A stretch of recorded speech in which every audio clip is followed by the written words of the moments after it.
कल के सैशन दे विच आपां डिस्कस कीता सीगा कि dissolution of partnership and dissolution of partnership firms basic difference की आ। सो पार्टनरशिप दे विच आपां जस्ट उन्हां दा रिलेशनशिप जो आ उहनूं चेंज करदे आ, ਉਹਦੇ अकॉर्डिंगली ਆਪਾਂ revaluation account partners capital account and balance sheet ਬਣਾਉਂਦੇ ਹੁੰਦੇ ਸੀਗੇ।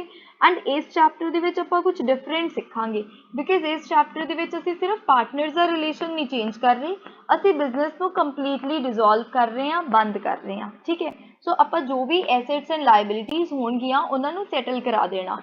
जो भी ਸਾਡੇ बिजनेस 'ਚ एसेट्स ਆ ਅਸੀਂ ਉਹਨਾਂ ਨੂੰ ਸੇਲ ਕਰ ਦਾਂਗੇ, ਲਾਇਬਿਲਿਟੀਜ਼ ਨੂੰ पे कर ਦਾਂਗੇ।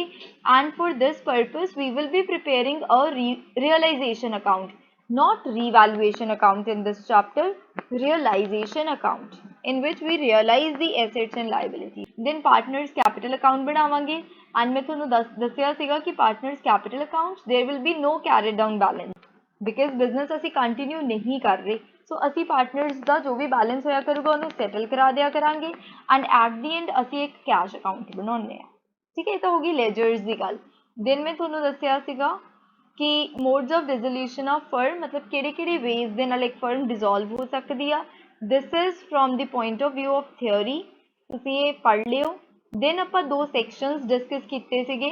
सैक्शन 48 जिहदे च सानूं सैटलमेंट ऑफ अकाउंट्स दे रिगार्डिंगली अकाउंटिंग ट्रीटमेंट दिता गया, राइट, कि तुसीं अकाउंट्स किवें सैटल करदे हो लॉसिस नूं ट्रीट करन दे लई। First of all you will pay all the losses out of the profits, then out of the capitals of the partners, then जो भी रिमेनिंग आ वो पार्टनर्स अपनी PSR दे विच शेयर कर लैणगे। देन आपां देखिआ सीगा कि एसेट्स नूं किवें यूटिलाइज कीता जांदा। First of all towards the settlement of realization expenses, then असीं आउटसाइड लाइबिलिटीज जो कि सिक्योर्ड हुंदी आ उन्हां नूं पे कराउने आ।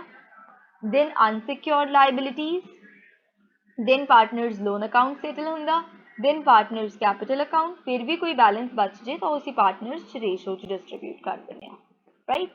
सैक्शन 49 ਦੇ ਵਿੱਚ ਆਪਾਂ ਡਿਸਕਸ ਕੀਤਾ ਸੀਗਾ ਕਿ ਫਰਮ ਦਾ ਡੈਟ ਔਰ ਪ੍ਰਾਈਵੇਟ ਡੈਟ ਕੀ ਹੁੰਦਾ ਵਾ। ਫਰਮ ਦਾ ਡੈਟ ਜੋ ਫਰਮ ਨੇ ਆਊਟਸਾਈਡਰਸ ਤੋਂ ਕੁਝ ਵੀ ਬੋਰੋ ਕੀਤਾ ਹੋਇਆ, ਪ੍ਰਾਈਵੇਟ ਡੈਟ ਜੋ ਪਾਰਟਨਰਸ ਨੇ ਆਪਣੀ ਪਰਸਨਲ ਕੈਪੈਸਿਟੀ ਦੇ ਵਿੱਚ ਕੋਈ ਵੀ ਡੈਟ ਜੋ ਆ ਬੋਰੋ ਕੀਤਾ ਹੋਇਆ, ਰਾਈਟ, ਕੋਈ ਵੀ ਲੋਨ ਵਗੈਰਾ ਲਿਆ ਹੋਇਆ। ਤਾਂ ਫਰਮ ਦੀ ਪ੍ਰੋਪਰਟੀ ਫਰਮ ਦੇ ਡੈਟ ਨੂੰ ਹੀ पे करन च यूटिलाइज करांगे सब तो पहला। अगर कुछ पैसे बच गए तो प्राइवेट डेट वाल जावांगे, एंड अगर प्राइवेट प्रॉपर्टी आ तो पहला प्राइवेट डेट सैटल होगा, फिर फर्म का डेट सैटल होगा। ठीक है, ये सारिया चीज़ां थ्योरी लिए आ बेटा। ठीक है, इत्थों दी अपना मेन अकाउंटिंग ट्रीटमेंट स्टार्ट हो जाता, जिहदे च मैं तुहानूं दस्सिया सीगा कि इस चैप्टर दे विच 3 मेन लेजर्स तां आपां बनाया ही करांगे, realisation account, partners capital account and cash and bank account, ledger वाले question. And in certain specific cases सानू लोन अकाउंट भी बनाना पै सकदा अगर लोन अकाउंट गिवन आ क्वेश्चन। ठीक है, फिर मैं तुहानू टाइप्स ऑफ क्वेश्चन दस्से सीगे कि जर्नल टाइप हुंदी आ, लेजर टाइप हुंदे आ, एंड सर्टेन क्वेश्चन जिन्हां च बैलेंस शीट मिसिंग हुंदी आ तो असीं पहले एक मैमोरेंडम बैलेंस शीट बनाउने आ, फिर क्वेश्चन सॉल्व करते हैं। ठीक है, so today first of all we will discuss the various journal entries. So let us start. You can write the heading as journal entries or accounting entries. First heading लिखो for closing the assets. So assets ਨੂੰ close ਕਰਨ लिए ਆਪਾਂ की entry record करांगे बेटा, we will debit the realization account and we will credit all the assets one by one. So remember that जो भी assets credit होंगे वो individually लिखे जाएंगे, sum total नहीं लिखना सारे assets का। individually you will be writing to building account, to machinery account, to debtors account and so on। ठीक है, सो अगर मैं थोनों लॉजिकली दसा बेटा इस चैप्टर दे विच जो भी आपां एसेट्स वगैरह रियलाइज करा रहे हैं, जो भी अकाउंटिंग ट्रीटमेंट हो रही है वो असीं रियलाइजेशन अकाउंट के थ्रू करते हैं एंड एसेट्स अकाउंट क्लोज हो रहे हैं। So as per our modern rule of journal, ठीक है, जिन्हों आपां क्लीयर दे नाल याद रखते हैं। सो क्लीयर दे अकॉर्डिंगली एसेट्स का रूल की हुंदा, जदों एसेट्स इनक्रीज हुंदे आ डेबिट किते जांदे आ, डिक्रीज हुंदे आ क्रेडिट किते जांदे आ, and here we are closing the assets. So अगर असी एसेट्स क्लोज कर रहे हैं तो डेफिनेटली एसेट्स नूं असी की करांगे क्रेडिट करांगे। ठीक। एंड बेटा एक तुसी पॉइंट ब्रैकेट च लिखोगे कि जो असी एसेट्स क्लोज कर रहे हैं this will be including goodwill. As I have already told you कि इस चैप्टर दे विच गुडविल का कोई भी स्पेशल ट्रीटमेंट नहीं हुंदा। गुडविल अकाउंट भी असी रियलाइजेशन अकाउंट के थ्रू क्लोज कर दिंदे आ। ठीक है, but excluding bank cash and fictitious assets। ठीक है, बैंक कैश और फिक्टिशियस एसेट्स नू असी रियलाइजेशन अकाउंट के थ्रू क्लोज नहीं करते। ये एक्सेप्शंस ने बेटे। ठीक है, किहड़ियां एक्सेप्शंस ने साडे कोले? Bank account, cash account and fictitious assets. Fictitious assets साडे कोले की आ जांदे आ? प्रॉफिट एंड लॉस अकाउंट का डेबिट बैलेंस या फिर P&L account asset side given होवे और एडवरटीजमेंट सस्पेंस अकाउंट, क्योंकि इन्हों तो आप डिस्ट्रीब्यूट करांगे ना पार्टनर्स कैपिटल अकाउंट, तो ये एज एसेट्स क्लोज नहीं होंगे। ठीक है, बट गुडविल नू असी इत्थे क्लोज कर दिंदे आ। गॉट इट बेटा? सो बेटा ये अंडर तुसी एक पॉइंट नोट करोगे, स्टार मार्क करके नोट कर लियो, दैट इज प्रोविजंस और रिजर्व्स अगेंस्ट एसेट्स। अगर कोई प्रोविजन या रिजर्व बनी होवे एसेट से अगेंस्ट तो ओदा अकाउंटिंग ट्रीटमेंट की होगा, ओदी एंट्री की होगी। ठीक है, तो बेटा let us suppose balance sheet they have given us on asset side investment, certain value हो सकती है investment the, and on liability side उस एसेट दे अगेंस्ट जो रिजर्व क्रिएट की हुई आ वो गिवन होवे, like investment fluctuation reserve. Sometimes इस तरीके नाल गिवन हुंदा एंड समटाइम्स कोई एसेट गिवन आ एंड उहदी जो भी प्रोविजन आ उहदे चों bye way of deduction given हुंदी आ, लाइक इत्थे गिवन आ PDD। ठीक है, एंड देन अमाउंट गिवन होवे। So let me tell you बेटा, जो डेटर्स दी अमाउंट PDD नू डिडक्ट करन तो पहला हुंदी आ उहनूं आपां ग्रॉस वैल्यू कहने आ। सो बेटे मैं तुहानूं दो केसेस दस रही हाँ। वन इज जो एक एसेट गिवन होवे on asset side and on liability side उहदे अगेंस्ट जो भी रिजर्व बनाई आ वो गिवन होवे, तो उहदा अकाउंटिंग ट्रीटमेंट की होगा? We will close that asset account जो मैं तुहानूं एंट्री ऊपर सिखाई, that is realization account debited to investment account, जो भी वो इन्वेस्टमेंट की वैल्यू गिवन होगी। Got it? देन बेटा जो भी उहदे अगेंस्ट असी रिजर्व बनाई हुई आ असी उस रिजर्व नू भी क्लोज करना हुंदा in our realization account only. ठीक है, सो उहदी एंट्री की हो जाएगी? Investment fluctuation reserve that is IFR account debited to realisation account. Means उस रिजर्व नू असी रियलाइजेशन अकाउंट दी क्रेडिट साइड पोस्ट करांगे एंड ये उहदी जर्नल एंट्री बन जूगी। सो मैं तुहानूं यह दस्सण दी कोशिश कर रही हाँ कि बेटा हुण तक जो आपां अप टू डेट कीता इन्वेस्टमेंट फ्लक्चुएशन रिजर्व नू हमेशा आपां पार्टनर्स कैपिटल अकाउंट दे विच ओल्ड रेशो च डिस्ट्रीब्यूट करते थे, बट इन दिस चैप्टर आपां पार्टनर्स कैपिटल अकाउंट से रिजर्व नू डिस्ट्रीब्यूट नहीं करना, आपां इस रिजर्व नू भी by way of realization account close कर देना। ठीक है, एंड देन तुसी देखो अगर कोई एसेट लाइक डेटर्स गिवन आ एंड उहदे अगेंस्ट जो प्रोविजन बनी हुई आ एदी अकाउंटिंग एंट्री की होगी। ठीक है, सो मैं इस तरीके नाल लिख दिंदी हाँ, this is case 1 and this is for the accounting treatment of debtors in PDD। Case 2 तो उहदी फर्स्ट एंट्री की होगी? सब तो पहला आप डेटर्स अकाउंट नू क्लोज करांगे तो उहदी entry will be same, realisation account debited to debtors account, right. And असी बेटे केड़ी अमाउंट लिखांगे? Gross value. ठीक है, the value before deducting PDD। ठीक है, ਪ੍ਰੋਵੀਜ਼ਨ ਫॉर ਡਾਊਟਫੁਲ ਡੇਟਸ ਨੂੰ ਡਿਡਕਟ ਕਰਨ ਤੋਂ ਪਹਿਲਾਂ ਜੋ ਡੇਟਰਸ ਦੀ ਵੈਲਿਊ ਗਿਵਨ ਆ that is known as gross value, ਤਾਂ ਅਸੀਂ ਉਹ ਡੇਟਰਸ ਨੂੰ ਗ੍ਰੋਸ ਵੈਲਿਊ ਤੇ ਰਿਕਾਰਡ ਕਰਾਂਗੇ। ਸੋ ਬੇਟਾ ਡੇਟਰਸ ਨੂੰ ਆਪਾਂ ਕਲੋਜ਼ ਕੀਤਾ, ਦੈਨ ਉਹਦੀ ਪ੍ਰੋਵੀਜ਼ਨ ਨੂੰ ਆਪਾਂ ਕਿਵੇਂ ਰਿਕਾਰਡ ਕਰਾਂਗੇ, ਮਤਲਬ ਉਹਨੂੰ ਵੀ ਆਪਾਂ ਰਿਅਲਾਈਜੇਸ਼ਨ ਅਕਾਊਂਟ ਟ੍ਰਾਂਸਫਰ ਕਰ ਦਾਂਗੇ। मैं सिर्फ PDD लिख रही हाँ, तुसी चाहे तो पूरा लिख लियो। Provision for doubtful debts account debited to realisation account, ठीक, जो भी प्रोविजन की वैल्यू होगी, ठीक है बेटा, इत्थे तक समझे।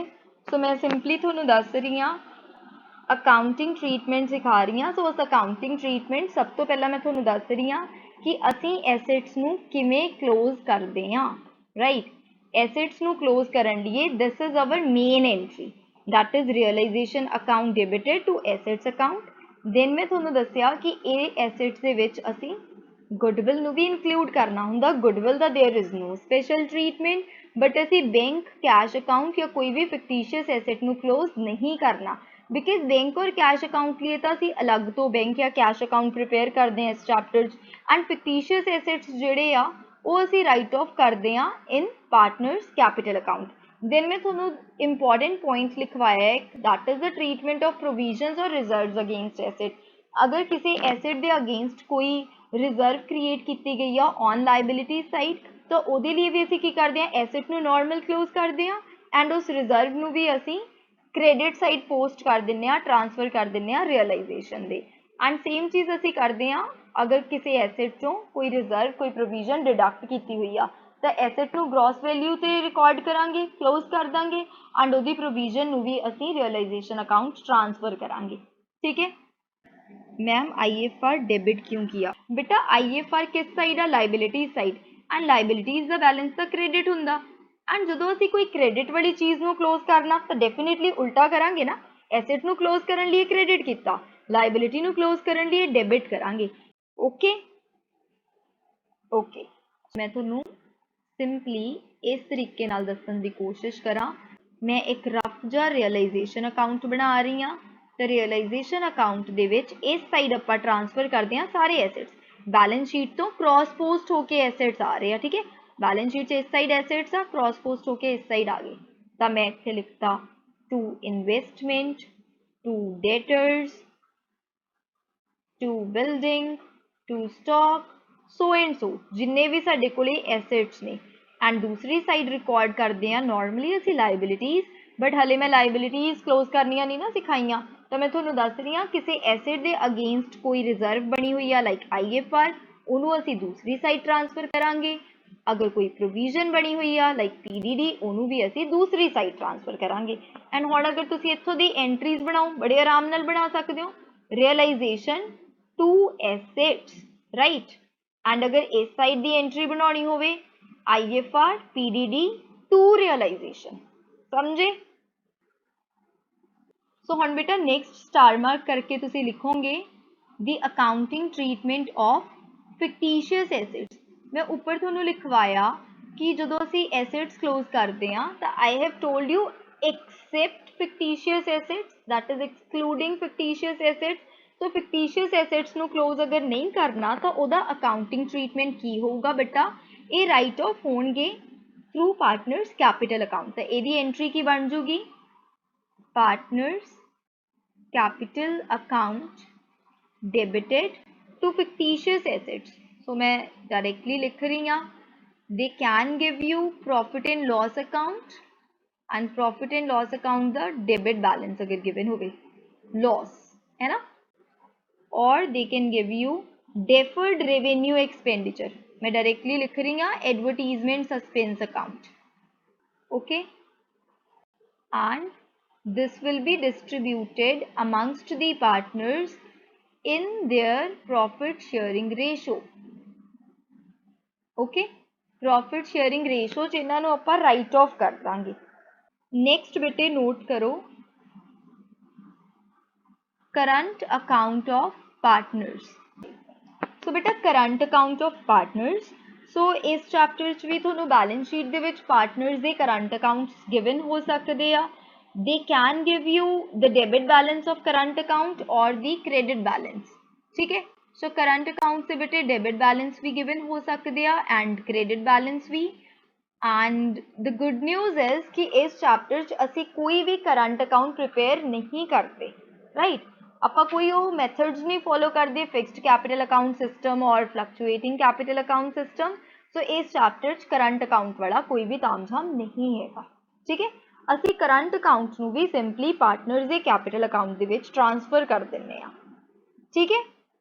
so all the current accounts of the partners will be transferred to their respective capital accounts. so ਬੇਟਾ ਅਗਰ ਡੈਬਿਟ ਬੈਲੈਂਸ ਹੋਊਗਾ ਕਰੰਟ ਅਕਾਊਂਟ ਦਾ ਤਾਂ ਉਹ ਕਿਵੇਂ ਟ੍ਰਾਂਸਫਰ ਹੋਊਗਾ? partners capital account debited to partners current account. अगर डेबिट बैलेंस आ तो definitely वो डेबिट साइड पे ही पोस्ट हो जाऊगा ना. एंड तुसी देख भी रहे हो कि पार्टनर्स करंट अकाउंट ਨੂੰ ਕ੍ਰੈਡਿਟ ਕਰਕੇ ਅਸੀਂ ਉਸ ਡੈबिट बैलेंस ਨੂੰ क्लोज करता, ठीक है. And what if credit balance given होवे तो ਆਪਾਂ रिवर्स एंट्री पास कर देंगे, है ना. Entry will be partners current account debited to partners capital account. ठीक है बेटा. देन बेटा नेक्स्ट स्टार मार्क करके लिखो loan to a partner.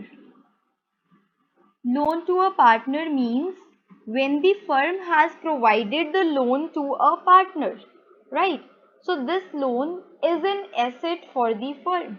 so firm लिए ਇਹ एक asset ਹੁੰਦਾ ਵਾ, ठीक है. सो इट मीनस ਅਸੀਂ अगर लोन प्रोवाइड किया होया किसी पार्टनर ਨੂੰ ਤਾਂ ਅਸੀਂ ਉਸ पार्टनर तो पेमेंट रिसीव करांगे. तो एंट्री की बन जाऊगी बेटा अगर इन कैश रिसीव कर रहे हैं या फिर बैंक के थ्रू रिसीव कर रहे हैं, कैश और bank account debited to loan to partner account. so we will be receiving the payment from that partner. okay. सो आप सारे एसेट्स क्लोज कर ले बेटा, ठीक है. अपना जर्नल दा फर्स्ट पार्ट हो गया for closing the assets. So second is for closing the liabilities. So बेटा लाइबिलिटीज ਨੂੰ क्लोज किवें करांगे? लाइबिलिटीज ਦਾ बैलेंस ਤਾਂ क्रेडिट ਹੁੰਦਾ ਵਾ. सो क्लोज होने लिए लाइबिलिटीज ਨੂੰ ਅਸੀਂ डेबिट करांगे एंड रियलाइजेशन ਨੂੰ ਅਸੀਂ क्रेडिट करांगे, राइट. सो मैं एक टर्म यूज कर रही हूँ that is outside liabilities. Outside liabilities account debited to realisation account, ठीक है. सो आउटसाइड लाइबिलिटीज मीन जो लाइबिलिटीज असी थर्ड पार्टीज ਨੂੰ ਉਹ कर रहे हैं सिर्फ वो वाली लाइबिलिटीज क्लोज होणगियां. ਹੁਣ अगर मैं इंटरनल लाइबिलिटी की गल करा तो पार्टनर का जो कैपिटल अकाउंट का बैलेंस हुंदा that is an internal liability for the firm and असी पार्टनर के कैपिटल अकाउंट ਨੂੰ रियलाइजेशन अकाउंट ट्रांसफर नहीं करते. Got it. प्लस अगर किसी पार्टनर तो असी लोन लिया होया, राइट, ਉਹਨੂੰ भी ਅਸੀਂ रियलाइजेशन अकाउंट ट्रांसफर नहीं करते, ठीक है. सो मैं इत्थे लिखवा दिन्नी आ excluding partners loan account, partners capital account and free reserves. Free reserves means for example कोई जनरल रिजर्व आ, ठीक है. वो फ्री रिजर्व्स ਨੂੰ ਅਸੀਂ पार्टनर्स च डिस्ट्रीब्यूट करना हुंदा तो उन्होंने भी ਆਪਾਂ ਇੱਥੇ क्लोज नहीं करांगे, ठीक है. सो बेटा मैं एक टर्म लिखवाई आ आउटसाइड लाइबिलिटीज. सो मैं सर्टेन लाइबिलिटीज मेंशन कर रही हाँ जो आउटसाइड लाइबिलिटीज होंदियां ने, ठीक है. सो आउटसाइड लाइबिलिटीज च ਅਸੀਂ की इंक्लूड करांगे? Bank overdraft, income received in advance, employees provident fund EPF, loan taken from partners relatives, ठीक है. ਸਮਟਾਈਮਸ ਕੁਐਸਚਨ ਚ ਗਿਵਨ ਹੁੰਦਾ ਕਿ ਕਿਸੇ ਪਾਰਟਨਰ ਦੀ ਵਾਈਫ ਦਾ ਲੋਨ ਆ, ਕਿਸੇ ਪਾਰਟਨਰ ਦੇ ਬ੍ਰਦਰ ਦਾ ਲੋਨ ਆ, ਤਾਂ ਰਿਲੇਟਿਵ ਦਾ ਲੋਨ ਵੀ ਆਊਟਸਾਈਡ ਲਾਇਬਿਲਿਟੀ ਆ ਜਿਹਨੂੰ ਅਸੀਂ ਕਲੋਜ਼ ਕਰਨਾ ਹੁੰਦਾ। ਬਟ ਮੈਂ ਤੁਹਾਨੂੰ ਸਪੈਸੀਫਿਕਲੀ ਦੱਸਿਆ ਅਗਰ ਲੋਨ ਪਾਰਟਨਰ ਦਾ ਵਾ ਤਾਂ ਉਹਨੂੰ ਅਸੀਂ ਕਲੋਜ਼ ਨਹੀਂ ਕਰਦੇ ਰਿਅਲਾਈਜ਼ੇਸ਼ਨ ਅਕਾਊਂਟ, ਠੀਕ ਹੈ, ਉਹਦਾ ਅਕਾਊਂਟਿੰਗ ਟ੍ਰੀਟਮੈਂਟ ਡਿਫਰੈਂਟ ਆ। ਔਰ you can write public deposits, rest ਤੁਹਾਨੂੰ ਪਤਾ ਹੀ ਆ, sundry creditors, bills payables and so on, ठीक है। मैं इंपॉर्टेंट वाली आउटसाइड लाइबिलिटीज लिखवाती हाँ जिहदे च बच्चों को कन्फ्यूजन होंदी है। एंड नॉट आउटसाइड लाइबिलिटीज, किन्ना नू आउटसाइड लाइबिलिटीज कंसिडर असी नहीं करते, ऑल रिजर्व्स, ठीक है। All reserves means the free reserves, for example general reserve and WCR मैं लिख दिनी हाँ, but sometimes WCR असी realization account transfer करते हैं, इहदा special treatment आ जो मैं तुहानू सिखाऊंगी बेटे, ठीक है। and IFR एक outside liability तो नहीं हैगी but still यह realization account दे विच transfer की जाती है, ठीक है। same way PDD provision for doubtful dates, ये भी आउटसाइड लाइबिलिटी नहीं आ बट इनू भी असी की करते हैं रियलाइजेशन अकाउंट ट्रांसफर करते हैं।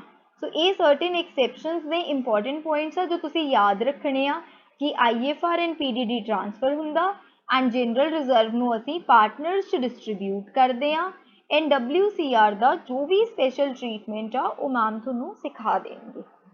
सो बेटा थर्ड रिकॉर्ड करो, for sale or you can say realization of assets, and जो assets बेटा आप realize कर रहे हैं वो asset recorded भी हो सकता वा और unrecorded भी हो सकता।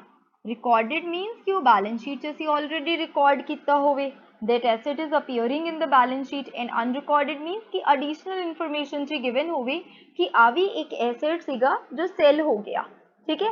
तो चाहे recorded asset sell होया होवे चाहे unrecorded asset sell होया होवे, तुसी entry की record करोगे cash और bank account debited to realization account, because असी assets और liabilities नू realize करते हैं by way of realization account, and in this case we will receive the money by selling the assets, so cash account debit हो जाएगा and realization account being a nominal account जो पैसे आ रहे हैं तो realization account नू असी credit कर देंगे, ठीक है। ਆਪਾਂ देखा अगर assets नू sell करता, what if असी asset नू sell नहीं किया, asset नू कोई partner acquire कर लवे, ठीक है। for asset taken over by a partner, so अगर partner acquire कर रहा that could also be a recorded asset or an unrecorded asset, and entry will be this time we will not receive any cash, तो असी किनू debit करांगे, partners capital account, ठीक है। Partners capital account नू debit करांगे, realisation account नू credit करांगे, ठीक है। ठीक है बेटा, सो जो चीज़ असी एसेट्स लिए की सेम चीज़ लाइबिलिटीज लिए करांगे। सो एसेट के दो पॉइंट किते कि वॉट इफ असी एसेट नू बेचता तो पैसे आ गए, वॉट इफ एसेट पार्टनर ने टेक ओवर कर लिया तो पार्टनर का कैपिटल अकाउंट डेबिट होगा, ठीक है। अगर एसेट सेल किया तो कैश और बैंक अकाउंट डेबिट होगा, अगर पार्टनर ने टेक ओवर कर लिया तो पार्टनर का कैपिटल अकाउंट डेबिट होगा, एंड दोनों केसेस रियलाइजेशन अकाउंट जो आ वो क्रेडिट हो जाएगा, ठीक है। सो बेटा हुण रिकॉर्ड करो fifth entry for the payment of outside liabilities, and I have already told you कि outside liabilities असी किन्ना नू कंसिडर करते हैं and किहड़ियां liabilities outside नहीं हुंदियां, क्योंकि असी जदों पेमेंट करनी आ सिर्फ outside liabilities नू पे कराउणा हुंदा, कोई IFR आ कोई PDD आ उहदी कोई पेमेंट नहीं कराउणी हुंदी, उन्हां नू सिर्फ रियलाइजेशन च असी ट्रांसफर करते हैं, ठीक है। for the payment of outside liabilities, whether recorded or unrecorded. Liabilities account तो ऑलरेडी क्लोज कर चुके हैं रियलाइजेशन के थ्रू, तो हम एंट्री की होगी realisation account debited to cash और bank account because we are making the payment. And what if कोई लाइबिलिटी जो आ वो असी पे नहीं करा रहे बट किसी पार्टनर ने एक्वायर कर ली, partner has taken over the liability कि मैं पेमेंट कर दूंगा, ठीक है, the liabilities taken over by a partner, so वो भी बेटा रिकॉर्डेड हो सकती है और अनरिकॉर्डेड, ठीक है। So entry will be instead of cash और बैंक असी पार्टनर्स का कैपिटल अकाउंट क्रेडिट कर देंगे, so it will be realization account debited to partners capital account, ठीक है बेटा। अगर असी पेमेंट की आउटसाइड लाइबिलिटी दी इन कैश तो असी कैश और बैंक अकाउंट क्रेडिट करांगे, अगर किसी पार्टनर ने लाइबिलिटी टेक ओवर कर लिया तो पार्टनर दे कैपिटल अकाउंट नू क्रेडिट करांगे, ठीक है। Entry number 7, when an asset whether recorded or unrecorded is given to a liability and वो liability भी बेटा recorded हो सकती है और unrecorded, ठीक है। सो बेटा ਜਦੋਂ ਅਸੀਂ ਕੋਈ ਰਿਕਾਰਡਡ ਜਾਂ ਅਨਰਿਕਾਰਡਡ ਲਾਇਬਿਲਿਟੀ ਨੂੰ ਸੈਟਲ ਕਰਨ ਲਈ ਕੋਈ ਆਪਣਾ ਰਿਕਾਰਡਡ ਜਾਂ ਅਨਰਿਕਾਰਡਡ ਐਸੈਟ ਦੇ ਦਿੰਨੇ ਆ ਤਾਂ ਉਸ ਕੇਸ 'ਚ ਆਪਾਂ ਕਦੇ ਵੀ ਕੋਈ ਐਂਟਰੀ ਰਿਕਾਰਡ ਨਹੀਂ ਕਰਦੇ, so no entry will be passed. So इस केस च बेटे वड्डा वड्डा करके लिख लो नो एंट्री, ठीक है। For example I have a creditor जिन्नी मर्जी वैल्यू होवे बेटा, लेट अस सपोज एक 2 लाख का क्रेडिटर सीगा एंड असी एक क्रेडिटर नू सैटल करन लिए साडे कोल एक फर्नीचर पिया सीगा, हो सकदा 3 लाख का होवे या 2 लाख तो घट वैल्यू का होवे एंड असी फुल सैटलमेंट जो फर्नीचर प्रोवाइड किया क्रेडिटर नू तो असी कोई प्रॉफिट एंड लॉस नहीं देखना, बस यदि कोई एंट्री ही नहीं रिकॉर्ड करनी बिकॉज 3 लाख का फर्नीचर क्रेडिटर नू दे के असी 2 लाख की लाइबिलिटी सैटल कराई आ, ठीक है। whenever we provide an asset to a liability we never record any entry for that case, ठीक। रियलाइजेशन अकाउंट में यस हम नहीं मेंशन करेंगे, हम नोट डाल देंगे उस पॉइंट का। अगर हमारे एडजस्टमेंट में कुछ ऐसा पॉइंट आ गया कि हमने एसेट दे दिया किसी लाइबिलिटी के अगेंस्ट तो we will write in note since an asset is given to a liability no entry will be recorded for that case, ठीक है। सो बेटे 8th हेडिंग तुसी लिखो रियलाइजेशन एक्सपेंसेस। तो सब तो पहला मैं एक टेबल बनवा रही हूँ फिर ये नीचे एंट्रीज लिखांगे, ठीक है। अपने को दो टर्म्स होंदियां ने, one is borne by other is paid by and borne by सानू दसदा कि असी किदा अकाउंट डेबिट करना एंड पेड बाय सानू दसदा कि असी किदा अकाउंट क्रेडिट करना, ठीक। सो बेटे either they will give you firm or any partner. So what if realization expenses are borne by firm, we will always debit realization account, okay। And what if realization expenses are borne by partner, we will debit that particular partner's capital account.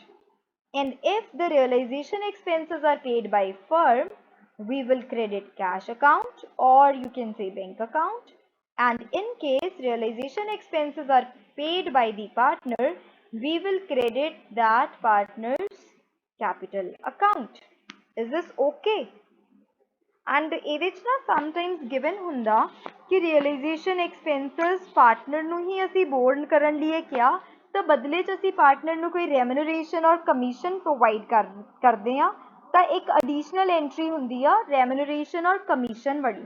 ਸੋ ਇੱਕ ਕੰਮ ਕਰਦੇ ਆ, ਇਹ ਸਾਰੀਆਂ ਮੈਂ entry form ਚ ਵੀ ਲਿਖਾ ਦਿੰਨੀ ਆ।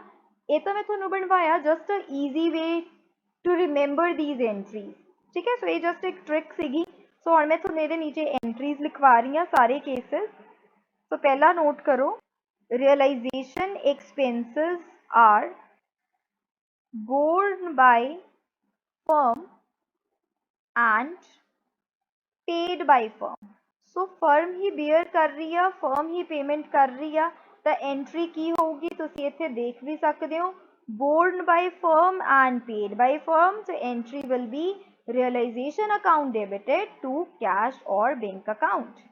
बेटा एंट्री लिख लो, realization account debited to cash or bank account, ठीक है। देन बेटे सेकंड केस की हो सकता, realization expenses are borne by firm and paid by partner। entry will be, since it is borne by firm, so we will debit realization account। तुसी जो table बनाया वो चेक कर सकते हो, and we will credit that particular partner's capital account। ठीक है, मैं एब्रीविएशंस यूज कर रही हूँ, तुसी पूरा लिख लियो। सी केस की हो सकता बेटा, realization expenses are borne by partner and paid by firm। ठीक है, entry will be partner's capital account debited because this time partner is bearing the realization expenses and firm payment कर रही है, so ਅਸੀਂ cash और bank account ਨੂੰ credit करांगे। and case D is realization expenses are borne by partner and paid by partner। what if same partner realization expenses bear कर रहे हैं and same partner he payment कर रहे हैं, तो उस केस च बेटा there will be no entry। ठीक है, no entry will be passed for that case। what if bear कर रहे हैं पार्टनर A and payment कर रहे हैं पार्टनर B, तो एंट्री की बन जूगी, जो bear कर रहे हैं ਉਹਨੂੰ डेबिट करांगे and जो पेमेंट कर रहे हैं ਉਹਨੂੰ क्रेडिट करांगे। ठीक है, बट अगर same partner realization expenses bear कर रहे हैं, सेम पार्टनर पेमेंट कर रहे हैं, तो ए टू ए ਤਾਂ कोई एंट्री नहीं ਹੁੰਦੀ, ਤਾਂ उस केस च कोई एंट्री पास नहीं करनी। देन बेटा लास्ट ਤੁਸੀਂ लिख लो ई case, that is partner is paid fixed commission or remuneration for bearing the realization expenses। ना पार्टनर ਨੂੰ अगर ਅਸੀਂ कोई फिक्स्ड remuneration और कमीशन पे कर रहे हैं ਤਾਂ ਅਸੀਂ realization account ਨੂੰ डेबिट करांगे। ठीक है, एंड जिस पार्टनर ਨੂੰ पेमेंट कर रहे हैं remuneration ਦੀ, उस पार्टनर ਦਾ कैपिटल अकाउंट क्रेडिट हो जाएगा। मैं बेटा ਤੁਹਾਨੂੰ एक ट्रीटमेंट सिखाया ਸੀਗਾ loan to partner. Loan to partner ਦੀ नेचर की ਹੁੰਦੀ ਆ, asset for the firm, because firm has provided the loan to a certain partner। and what if liability side given होवे partners loan account, ठीक है। ਤਾਂ ਇਸ ਕੇਸ ਤੁਸੀਂ ਸੋਚ ਰਹੇ ਹੋਵੋਗੇ ਕਿ ਇਸ ਕੇਸ 'ਚ ਅਸੀਂ ਉਹ ਲੋਨ ਸੈਟਲ ਕਰਾ ਦਿਆ ਕਰਾਂਗੇ, ਪਾਰਟਨਰ ਨੂੰ ਪੇਮੈਂਟ ਕਰ ਦਿਆ ਕਰਾਂਗੇ, ਬਿਕਾਜ਼ ਲੋਨ ਟੂ ਪਾਰਟਨਰ ਦੇ ਕੇਸ 'ਚ ਅਸੀਂ ਪੇਮੈਂਟ ਰਿਸੀਵ ਕਰਦੇ ਸੀਗੇ। ਸੋ ਬੇਟਾ ਡੈਫੀਨੇਟਲੀ ਜੋ ਪਾਰਟਨਰ ਦਾ ਲੋਨ ਆ ਉਹਦੀ ਪੇਮੈਂਟ ਕਰਨੀ ਹੁੰਦੀ ਆ, ਬਟ ਇਹਦੇ 'ਚ ਦੋ ਵੇਰੀਏਸ਼ਨਸ ਹੁੰਦੀਆਂ ਨੇ। when partner has credit balance in capital account means जिस पार्टनर तो असी लोन लिया होया उस पार्टनर दा कैपिटल अकाउंट जो असी बनाया तो बैलेंस जो आ वो क्रेडिट बैलेंस आ रहा। Credit balance मीनस the balance appearing on debit side. It मीनस कि ये जो क्रेडिट बैलेंस आ असी एदी भी पेमेंट करनी आ पार्टनर नू। फाइन, ये बैलेंस असी पे करना ही आ एंड जो दा लोन आ वो भी असी सैटल करना। The entry will B simple, that is partners loan account debited to cash or bank account। ਤਾਂ ਅਸੀਂ ਉਸ ਪਾਰਟਨਰ ਦੀ ਜੋ ਵੀ ਲੋਨ ਅਮਾਉਂਟ ਆ ਉਸ ਲੋਨ ਅਮਾਉਂਟ ਨੂੰ ਸੈਟਲ ਕਰ ਦਾਂਗੇ ਬਾਈ making the payment. And twist ਕਿੱਥੇ ਅਰਾਈਜ਼ ਹੁੰਦਾ, ਜਦੋਂ ਉਸ ਪਾਰਟਨਰ ਦਾ ਡੈਬਿਟ ਬੈਲੈਂਸ ਹੋਵੇ। when partner has debit balance in capital account। ਤਾਂ ਜਿਸ ਪਾਰਟਨਰ ਤੋਂ ਅਸੀਂ ਲੋਨ ਲਿਆ ਹੋਇਆ ਉਸ ਪਾਰਟਨਰ ਦਾ ਜਦੋਂ ਅਸੀਂ ਕੈਪੀਟਲ ਅਕਾਊਂਟ ਬਣਾਇਆ ਤਾਂ ਬੈਲੈਂਸ ਡੈਬਿਟ ਆ ਗਿਆ। Debit means the balance appearing on credit side. So ਬੇਟਾ ਜਦੋਂ ਅਸੀਂ ਪਾਰਟਨਰਸ ਕੈਪੀਟਲ ਅਕਾਊਂਟ ਬਣਾ ਰਹੇ ਹਾਂ, so let us suppose we have 3 partners ABC and C ਦਾ ਲੋਨ ਅਕਾਊਂਟ ਗਿਵਨ ਸੀਗਾ। ਠੀਕ ਹੈ, balance sheet C's loan account was given and then तुसी बेटा इस साइड कोई बाय कैश और टू कैश मतलब पेमेंट नहीं करोगे, you will be writing that partners loan account. ठीक है, तुसी वो लोन अकाउंट का बैलेंस इस साइड लिख दोगे। सो डेबिट बैलेंस की इंडिकेट कर रहे हैं the amount that partner is suppose to bring in the firm. ठीक है, कि ये वो बैलेंस आ जो सी फर्म नु पे करूगा, बिकॉज ਉਹਦਾ कैपिटल बैलेंस ही जो आ ਉਹ क्रेडिट साइड अपीयर हो रहा, डेबिट बैलेंस बन रहा, डेफिशिएंसी बन रही है। So he will be making the payment of that balance. ਤਾਂ ਅਸੀਂ ਕੀ ਕਰਦੇ ਹੁੰਦੇ ਆ, ਉਹਦੇ ਲੋਨ ਨੂੰ ਉਸ ਬੈਲੈਂਸ ਦੇ ਨਾਲ ਸੈਟਲ ਕਰਾ ਦਿੰਦੇ ਆ। ਤਾਂ ਐਂਟਰੀ ਕੀ ਬਣ ਜਾਂਦੀ ਹੁੰਦੀ ਆ ਇਸ case, partners loan account debited to partners capital account. ठीक है, ਹੁਣ ਬੇਟਾ ਇਹਦੇ ਚ ਕੀ ਕੇਸ ਹੋ ਸਕਦਾ, what if ਪਾਰਟਨਰ ਦੇ ਕੈਪੀਟਲ ਅਕਾਊਂਟ ਦੇ ਵਿੱਚ ਤਾਂ ਡੈਫੀਸ਼ੀਐਂਸੀ ਬਣ ਰਹੀ ਆ 50,000 ਦੀ, ਬਟ ਅਸੀਂ ਲੋਨ ਦੀ ਪੇਮੈਂਟ ਸਿਰਫ 40,000 ਦੀ ਕਰਨੀ ਸੀਗੀ। ਠੀਕ ਹੈ, ਤਾਂ ਬਾਕੀ ਅਸੀਂ ਕਿਹਦੇ ਚ ਐਡਜਸਟ ਕਰ ਦਾਂਗੇ, ਬਾਈ receiving the cash from that partner. ਠੀਕ ਹੈ, ਤਾਂ ਕੈਸ਼ ਔਰ ਬੈਂਕ ਅਕਾਊਂਟ ਨੂੰ ਅਸੀਂ ਡੈਬਿਟ ਕਰ ਲਾਂਗੇ ਕਿ ਡੈਫੀਸ਼ੀਐਂਸੀ ਸੀਗੀ 50,000 ਦੀ, ਮੀਨਸ ਉਹ ਪਾਰਟਨਰ ਨੇ ਸਾਨੂੰ 50,000 ਪੇ ਕਰਨਾ, ਬਟ ਅਸੀਂ ਆਲਰੇਡੀ ਉਹਨੂੰ 40,000 ਦੀ ਪੇਮੈਂਟ ਕਰਨੀ ਸੀਗੀ। ਤਾਂ ਜੋ ਰਿਮੇਨਿੰਗ 10,000 ਆ ਉਹ ਪੇਮੈਂਟ ਅਸੀਂ ਉਸ ਪਾਰਟਨਰ ਤੋਂ ਐਕਵਾਇਰ ਕਰ ਲਾਂਗੇ। ਠੀਕ ਹੈ, ਐਂਡ ਬੇਟਾ ਵਾਈਸ ਵਰਸਾ ਕੇਸ ਵੀ ਹੋ ਸਕਦਾ ਵਾ। ठीक है, वाइस वर्सा मीनस कि what if partner they loan का बैलेंस बन रहा 60,000 बट डेफिशिएंसी सीगी सिर्फ 50,000 दी, तो 50,000 तो कैपिटल अकाउंट के थ्रू एडजस्ट हो गया एंड बाकी असी उन्होंने कैश दे विच पेमेंट कर देंगे। सो समझ पा रहे हो कि जो बैलेंसिंग फिगर आ कैश अकाउंट वो थोड़ा डेबिट साइड भी अपीयर कर सकता, क्रेडिट साइड भी अपीयर कर सकता। ठीक है, वो डिपेंड करता कि वैल्यूज की गिवन होंगियां। ठीक, एंड बेटा this case is very important. ठीक है, जो प्रैक्टिकली ये क्वेश्चन सॉल्व करांगे उदों तुहानूं बेटर क्लैरिटी हो जाएगी। फिलहाल तुसीं नोट कर लो। देन बेटा रिकॉर्ड करो 10th एंट्री फॉर प्रॉफिट और loss on realization. So last से जो रियलाइजेशन का प्रॉफिट या लॉस बन रहा जो पार्टनर्स असी PSR डिस्ट्रीब्यूट करांगे तो उहदियां एंट्रीज की होणगियां। सो बेटा प्रॉफिट लिए एंट्री होगी पार्टनर्स ਨੂੰ क्रेडिट करांगे ना with the amount of profit. So entry will be realization account debited to partners capital account, and that profit will be distributed in PSR, profit sharing ratio. And what if realization loss आ रहा वा तो entry reverse कर देंगे. Partners capital account will be debited to realization account. ठीक है, and ये भी ਆਪਾਂ distribute करांगे in PSR. ओके बेटे.